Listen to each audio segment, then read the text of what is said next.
J'ai écrit ce livre pour vous. Il pourrait éventuellement baliser votre chemin, vous accompagner. Tant et aussi longtemps qu'il y aura vous. Et quand il n'y a plus de vous, ça ne sera plus utile.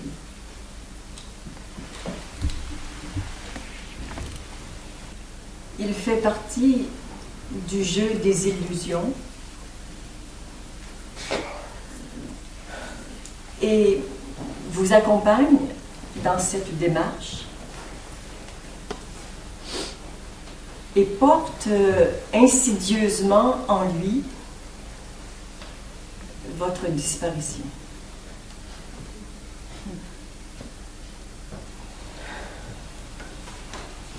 Il n'y a personne qui crée sa vie, sauf dans le jeu de l'illusion.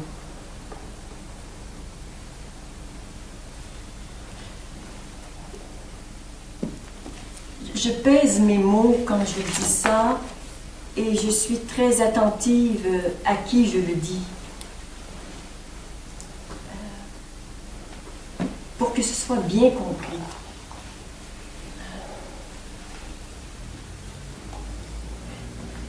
Ça pourrait être interprété comme quelqu'un qui aurait peur ou qui pleure et de dire « ce ne sont que des illusions, cesse de pleurer ». Ben non, dans le jeu des illusions, tu pleures, tu souffres. Et le cœur grand ouvert, on ne peut que avoir de la compassion pour cette souffrance.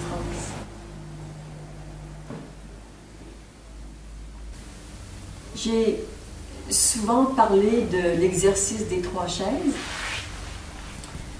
que plusieurs d'entre vous ont fait avec moi au fil des années et sur lequel il y a une vidéo qui démontre vraiment sur la première chaise, la chaise de l'ego, où la conscience et le personnage sont bien amalgamés et le petit personnage se croyant être le début et la fin du monde.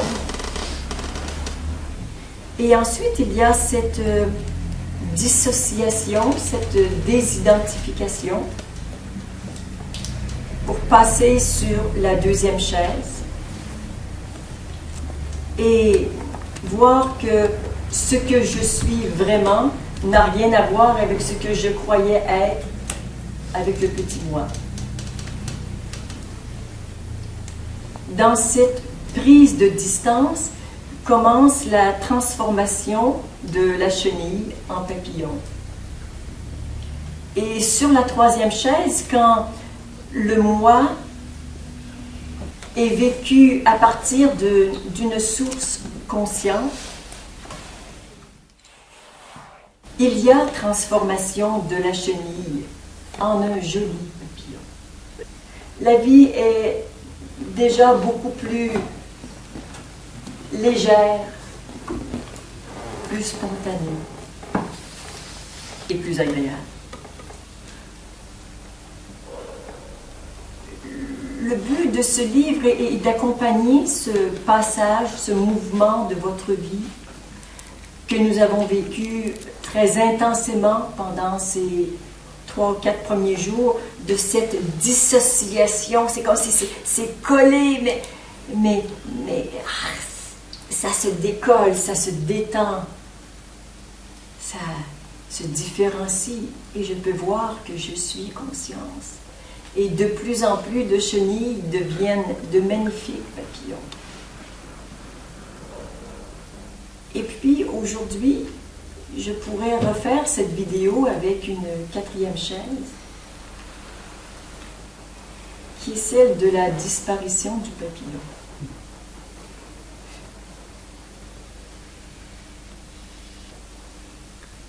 Durant l'écriture de ce livre, j'ai été parfois confrontée à « il n'y a rien à dire ».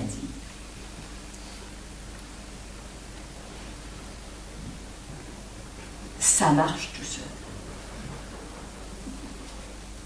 Mais je me rappelle, il y a 20 ou 30 ans, d'avoir lu un livre qui s'appelle La respiration consciente. Mais on est supposé savoir respirer. Ben oui, on respire, mais on respire mal. Il faut même apprendre, réapprendre à respirer. Ah ben oui. Tout comme il faut réapprendre ou apprendre à créer sa vie, alors qu'il n'y a rien à apprendre. Mais on a tellement besoin d'apprendre ça. C'est utile jusqu'au moment où tu dis, mais pas besoin de ça. Je suis d'accord avec vous. On n'a absolument pas besoin de ça. Sauf pendant un court laps de temps. Alors, ou bien on crée sa vie très inconsciemment, tout comme on respire très inconsciemment, jusqu'à ce qu'un jour, on supporte avec une petite respiration haletante, on dit, mais aidez-moi quelqu'un, j'ai l'impression que je ne vais pas bien. OK, détends-toi. Alors, il y a ceux qui créent leur vie un peu comme ça, avec tellement d'inconscience que même ce livre ne peut pas leur être utile. Et puis arrive un moment où on a envie de mettre de la conscience et il y a quelques mots, quelques exercices même qui peuvent être utiles, des concepts qui vont replacer tout ça. C'est une vérité pure et simple qu'on a perdue. Et puis ça sert à rien. C'est évident que ça a toujours fonctionné comme ça, oui, mais on a un peu perdu l'essentiel. Et c'est magnifique parce que c'est le jeu de la conscience avec elle-même. Elle s'est amusée à se perdre et à se retrouver. Chacun ses jeux. Ça me fait vraiment sourire intérieurement d'avoir écrit un livre totalement inutile. J'espère qu'on va en vendre beaucoup. En fait, inutile là et inutile là. Mais je crois qu'il est utile ici. Ouais. C'est pour vous que je l'ai écrit. Sachant que ce vous qui est derrière, il se marre. Mais à quoi vous jouez? Ben, on joue à ça. À écrire des livres, à les lire, à apprendre à créer sa vie. Chacun ses jeux.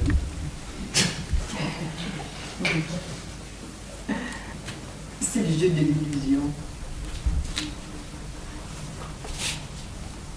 C'est le jeu de la vie. Il m'a fallu un certain temps pour me rendre compte de ce que je portais en amont de l'écriture de ce livre, destiné au papillon que vous êtes, qu'il se destinait à la disparition du papillon. Je ne le savais pas au début.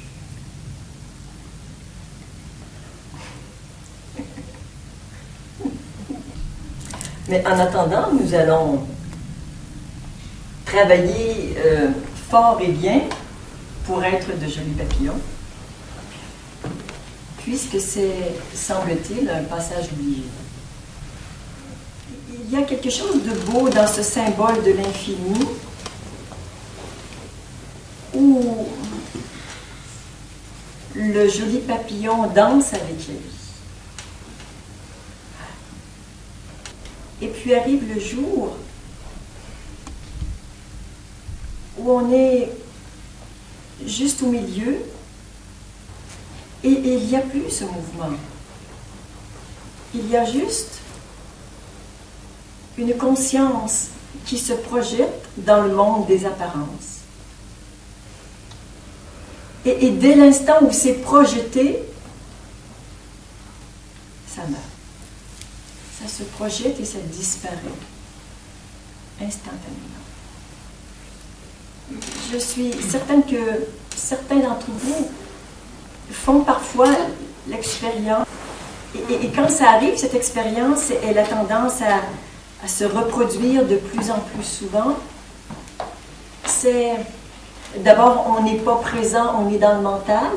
Et ensuite, chouette, la présence est là. Je suis présent. Et ensuite, il n'y a plus de je suis pour être présent. Il n'y a plus ma présence.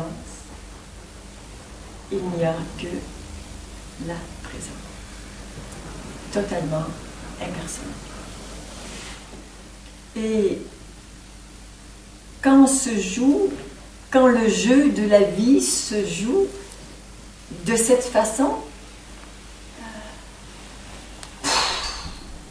ça ne fait que projeter des apparences qui disparaissent dès l'instant où elles sont projetées.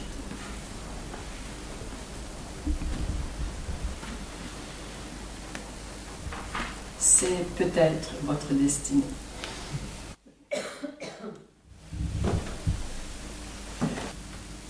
Un rien permanent, conscient de lui-même,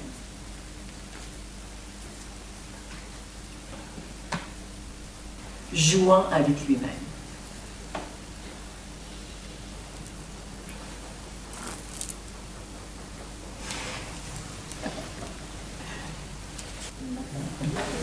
La dernière fois, je voulais vous poser la question sur où se place le maître. Aujourd'hui, je me dis, est-ce que c'est pas la vie le maître? Aussi, oui. C'est-à-dire que quand il y a un moi, même un moi transparent, je vois vraiment comme une bulle transparente, mais néanmoins une bulle. Tu vois, il y a un petit liseré, et que le maître à l'intérieur s'aligne sur le grand maître, ça va bien. Et il est jouissif à l'intérieur de cette petite bulle d'avoir des intentions et de les soumettre à cette grande chose qui, je la mets là, mais qui est tout ça, qui englobe tout ce qui est et ce qui n'est pas. Une fluidité apparaît. Voilà. C'est plus compliqué quand il y a vraiment le faux maître qui est enfermé, qui n'en fait qu'à sa tête et qui ne s'occupe de rien, tu vois, qui est en relation avec rien, sauf avec ses propres idées et son conditionnement. Déjà, en sortir et être dans ce maître qui s'est redressé et qui est ouvert, qui s'aligne sur tout le reste. Ouais.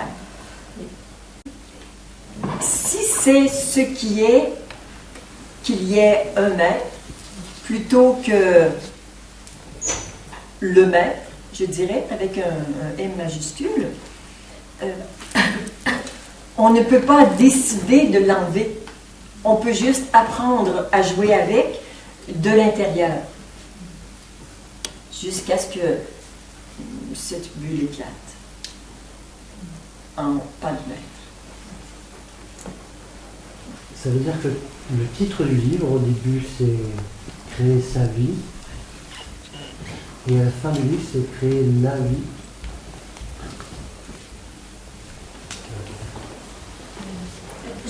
Ça se rapproche. Les mots que je mettrais, ce serait la vie se créant elle-même. Ouais.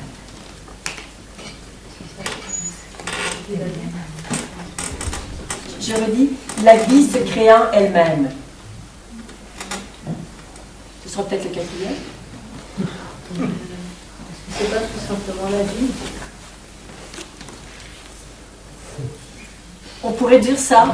J'adore le mot créer parce qu'il y a un mouvement et la création, c'est le mouvement qui part du rien créateur jusqu'à la manifestation. Oui, parce que la vie, ça peut être la manifestation ou le non manifesté. Mais tu pourrais écrire un livre sur la vie.